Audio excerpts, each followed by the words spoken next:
Happy Memorial Day weekend to all. Unfortunately, not at all the kind of weekend that we hope for with the Cubbies. They have now lost 8 in a row and 12 of the last 14. Welcome back to Clark and Addison, Born into the Ivy. I'm your host, David. Don't forget to like and subscribe and leave us some comments and leave us a 5-star review if you're watching on YouTube or listening to any audio platform. Our review for the Astros is going to be very similar. Not quite as bad as the Brewers series, but it's going to be similar, man. Just a terrible showing by the Cubs again. The offense, terrible. The starting pitching was terrible as well. There were 2 aspects that were good of the team. The base running was it was all right, so I take it back 3. The defense was really good. It had much improved. Pete, Nico, Dansby, they all had some really, really nice plays. The relief pitching was solid, but kind of lower leverage. You know what I mean? Christian Ray wasn't terrible, but he wasn't good. In the fact that he gave up 2 home runs off Christian Walker. Had it not been for Christian Walker, they may still be playing Saturday's game. Because the rest of the team for the Astros and the Cubs, they weren't hitting at all. Christian ended up with 3 home runs total for the weekend. He hit another one today. The starters gave up 14 runs over 17 and 2/3 innings. And only 3 of those were by Ray, and 7 of the 17 and 2/3. So 10 and 2/3 for the other 2, giving up 11 runs. Terrible. So it's not just the offense that's the problem. The offense did play much better today. Shota just wasn't great. The offense scored a total of 7 runs in the weekend. 5 of them today. 2 of them on Friday. Nothing Saturday. Against a team that had the worst pitching staff in the league coming into today. Or into this weekend. I apologize. Absolutely terrible. They had 14 hits, 15 walks. That's an average of 5 walks a game. And they went 2 for 16 with runners in scoring position, and both of those hits came in the second inning of today's game. One from Nico, and one from newly brought up yesterday, Pedro Ramirez, who got his first hit in his first at-bat of his major league career, and it was a double, an RBI double. And then he scored a run later on. 2 for 16 with runners in scoring position for the weekend, and they left 22 on base, 11 of them on Friday night. Saturday, there wasn't much going on at all. I get that happens sometimes. I don't get why it happened, because it's not like they were pitching exceptionally well in the game. But today's game, they should have scored a whole lot more than 5 runs. Peter Lambert, they made him look like Cy Young after the second inning, and he never had much of anything throughout the whole game. His command was all over the place. It's not like they should have and could have done a whole lot more damage than what they did on him. I already talked about that. Both Pedro Ramirez got called up. Ramirez got called up Friday, Alcantara Saturday. Hopefully that infuses some life into this team. We'll talk a little bit more about the lineup shakeup and the shuffle here in a few minutes. I do want to go over some injuries real quick. Matthew Boyd, who is on the IL with a torn meniscus, had surgery, went on the IL May 6th, threw off the mound on the 16th and 19th, then threw simulated innings on Friday, the 22nd. His next step will be live BP in Pittsburgh.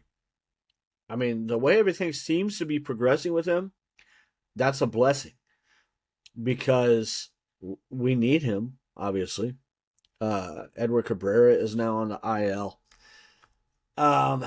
So I'll just jump into him. on Wednesday the 20th against the Brewers.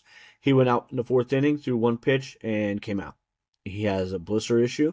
They tried to work through things or test things out today. This is all, again, via MLB.com. And they decided to put him on the IL and called up Jordan Wicks. So I'm assuming Jordan Wicks will be starting in his place. I know that just on Friday night, Javier Assad pitched and did not go well with him. So it makes sense. Wicks has had a few more days in between since his last start, and so that's my expectation, unless they decide to choose some kind of bullpen day. Sorry, I'm bringing up Carson Wolf stuff because I got a few things with him here soon. So the jury's out about Cabrera. There's been no timetable at all given that I'm aware of that I could find. And then Matt Shaw also went on the IL on Friday, hence why Pedro Ramirez was brought up. To make room for Kevin Alcantara on the roster, they designated for assignment Nicky Lopez. Not a shocking move by any means. He played very little. So I think that this will help the overall bench. Kevin Alcantara, Pedro Ramirez, both much better players than Nicky Lopez. I love Nicky Lopez. I thought he provided great defense and speed and everything, but his bat is not super great. I think this gives us better bats on the bench, but Kevin Alcantara scares me. I know he's got the 15 homers and everybody's clamoring for him, but the dude is striking out at an insanely high clip still at AAA. So, and he struck out in his one at bat already this season for the majors. So, I'm not saying he's going to strike out every time. That's not what I mean. I don't know that I'm more excited about Pedro Ramirez personally than Kevin being on the major league roster. Don't get me wrong. I think Kevin is a much better addition to the team than Nicky Lopez was. So, especially given what from what I hear, Ramirez has been playing some outfield. I don't know how familiar he is with that yet, and how comfortable he would be, especially out in Wrigley, where that wind gets crazy. Alcantara is probably the better guy to come in and sub for that, along with Conforto. And that kind of, you know what I mean? So that makes more sense. Pedro Ramirez can play second and third. Those are big positions for him to be able to play, because then Nico can go short if Pedro's at second, and so on and so forth. Obviously, Dansby is struggling tremendously. Ian Happ has struggled tremendously. I've got some numbers on Ian Happ that we will go over now. So the lineup reshuffle, or the lineup shuffle, has occurred. And part of the need for the lineup shuffle, there it is. Sorry, I was looking for my notes. Part of the need for that, since May 8th, the beginning of the Texas series, but May 8th included when they won the 10th game in a row, Ian Happ has a 43.6% strikeout rate and a WRC plus of 46. That's since May 8th. You take out that May 8th game, and Ian Happ has a 48% strikeout rate. So since that Saturday, after the win streak was over, and they've lost 12 of 14 since this day, he has a 48% strikeout rate and a 40 WRC plus. Since May 15th, the White Sox series, a 48.4% strikeout rate and a minus 11 WRC plus. And then, just this week, with the Brewers and the Astros, and he didn't play in the last two games against Houston, a 56.3% strikeout rate and a WRC plus of minus 28. Seiya Suzuki hasn't been doing great, but he's been super awesome comparatively. And this guy was hitting 3 and 4 in the lineup consistently throughout that whole time. And at times, absolutely killing any possibility of a drive or a run, as when runners were on base and everything. I'm going to go over runners in scoring position. I'll just share that now. Numbers with runners in scoring position. Sorry, guys.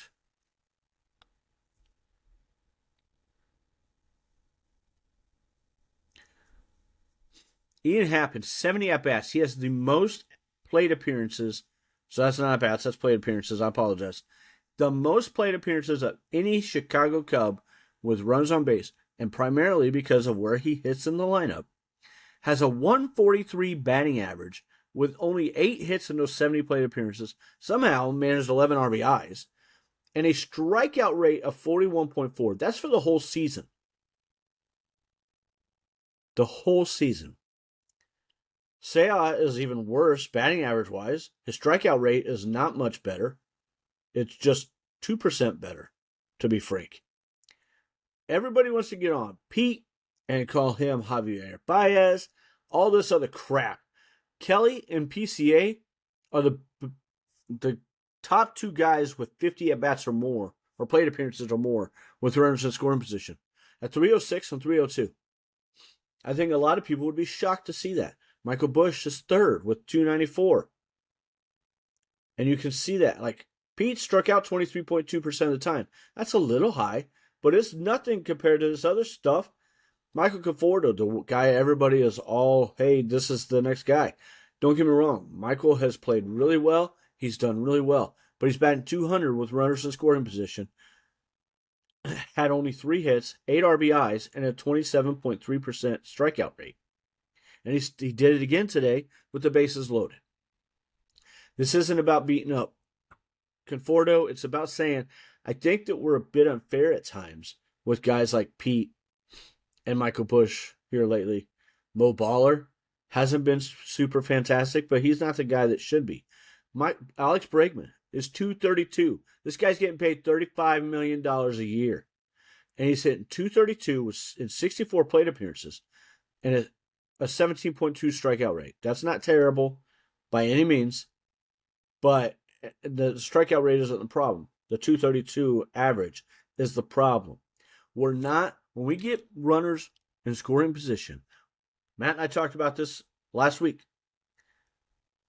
They aren't changing their approach. That's the freaking problem. It's the changing of the lineup is nice. Like, it didn't get much yesterday, but it did today. Pedro Ramirez started, Dansby sat, Ian Happ sat for the second day in a row. I'm guessing we're just looking for a complete reset. Does Ian sit again tomorrow? I hate to say this, but I hope so. I think give him a full 3 days. I don't think that that's going to happen, but he should. He should get a full 3 days. But here's part of the other problem now. The pitching staff is in shambles, especially the starters. And the best guy we had, Shota, is getting killed now. In his first 9 starts, this is via Carson Wolf at the Wrigley Wire. I love the guy. Follow this dude if you're not following him. Follow me too, but follow this dude if you're not following him. In his first 9 starts, he had 54 1/3 innings pitched, 5 home runs, and 14 earned runs total through those 9 starts. In his last 2 starts against the Brewers and now the Astros, 10 1/3 innings, and he threw 6 today, 5 home runs, 15 earned runs. His ERA has gone from 2.32 to 4.04 in 2 starts after having 54 1/3 innings. That's insane, folks. He's allowed 15 runs. A third of them have been off home runs. And that's just the actual runs. Over like 50, I think it's Elise Menaker said on the postgame show, 56.3% of all those 15 runs have been earned or come via the home run. And so that would be, I think, 9. 9 of those have come via that. And so even without that, he's got 6 others in that start, even without the home runs. That's just high. But I do want to give props. I think that, like Pete, Carson Kelly, Miguel Amaya even. Pedro Ramirez is obviously at the top. He's got the 2 at-bats, or plate appearances, and at-bats. And he did really well today. Michael Busch has done well. Nico's not been terrible, but he's not like, case in point, today he ended up hitting into a double play because he rolled over on a ball that he almost every other on an outside corner /ish pitch. Instead of driving the ball the other way, he he rolled over on it and pulled it on the pull side. Why? That's not Nico's game, especially in that instance. He's the one guy, he and Ballesteros maybe, that we expect will hit the ball the other way. And right now he's not. My guess is Dustin Kelly's gotten in his head, and this isn't about smashing Dustin Kelly. I am all for trying to pull the ball as much as you can with power when nobody's out and or when nobody's on base or there's just a runner on first. I'm all for that. But once you got runners in scoring position and there's 1 or 2 outs, you need to do your damn job and get the runners in. That's the job of that situation. Situational hitting. I know I'm beating a dead horse. I get it. But man, it's not something new. This is baseball 101. Why aren't the Cubs subscribing to that theory? That's the problem. That's why they continuously have droughts when they're not hitting for power on a consistent basis. Michael Busch hit a 2-run homer today. That was great. It gave us a chance. It gave us hope. Pete hit a 2-run homer yesterday. Gave us a chance. Gave us hope. Or not yesterday, Friday. I'm sorry. Pete had a solid series, folks. I like him in the leadoff spot. He now has an 8.8% walk rate, which is about double what he had last year. Again, via Carson Wolf, the regular wire. I'm telling you, folks, follow this guy. That's about all I got with Carson today. But I love sharing his tidbits. I hope he's cool with that. I want to give him credit every time. I was going to talk about some possible trade chips again. I mean, I'm going to say this. Is it worth talking about that right now? The way the team's playing? Do we really think that this is a good idea? Are we really a couple of elite starting pitchers or one elite starting pitcher away from being able to contend for the World Series? Is that worth giving up some of the guys that they're developing right now? Because I think that they are developing some good players down in the minors right now. And I'm not just talking about Pedro Ramirez. I think that there are some guys who are coming that are not highly touted enough by the national media and the national writers and guys who follow all that. I think the Kane Kepleys of the world are so underappreciated by way too many guys who are looking at prospects that aren't Cubs guys looking at prospects. Kane Kepley is tearing it up. Why he's still at high A, I don't know. But that's I'm getting way off topic. But I think that it's worth questioning whether or not that's a great idea right now. A couple of weeks ago, I was banging on the drums for trading for a guy like Logan Webb. And right now, I don't know. They've got to get their heads out of their butts and start hitting. If they start hitting, I'll start clamoring again. But they've got to do that more consistently. There's just no doubt about it. This is way too long of a skid. It's the longest skid. It's the first time since 2001 that the Cubs have gone 0-6 at home. This is after they came into this series or this home trip on a 15-game winning streak at home, and they went 0-6. Forget the division right now, folks. We just got to start winning again, and then we can talk about other stuff. I digress. The Pittsburgh Pirates preview probable starters.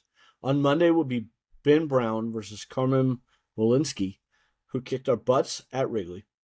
Brown is 1-2 with a 2.09 ERA, has been phenomenal. He really showed something against the Brewers, even though he got beat. And he did give up 3 earned runs, but he battled hard.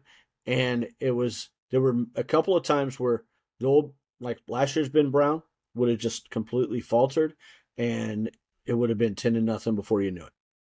And he didn't do that. He shut it down again after that and showed a whole lot more mental toughness. This kid has got the makings of being special, and I hope that continues to drive. Carmen Malinsky is 4-3 with a 3.96 ERA. Definitely touchable. We'll see how that goes. I'm expecting that Jordan Wicks starts on Tuesday. I couldn't find anything that was definitive about that, but that's my thoughts. That's what I think is going to happen. He has no starts yet this season in the major league level, but over his last 15 innings, I did have one more thing with Carson. This is via Carson Wolf. Over Jordan Wick's last 15 innings, he has allowed 1 run on 7 hits while striking out 12. So he's pitching much better at AAA. That's AAA. Hopefully he comes up and helps kind of solidify this a little bit. He will be going against Braxton Ashcraft. He's got a tough matchup. Braxton is 3-2, 2.89 ERA. And on Wednesday would be Jamison Tyone against Bubba Chandler. This has the makings of a high-scoring game. I apologize. Monday's game is 1:35 Pittsburgh time, Eastern Standard Time, or Eastern Daylight Time. So 12:35 Chicago time. And then the rest of the games are all 6:40 Eastern Time and 5:40 Chicago.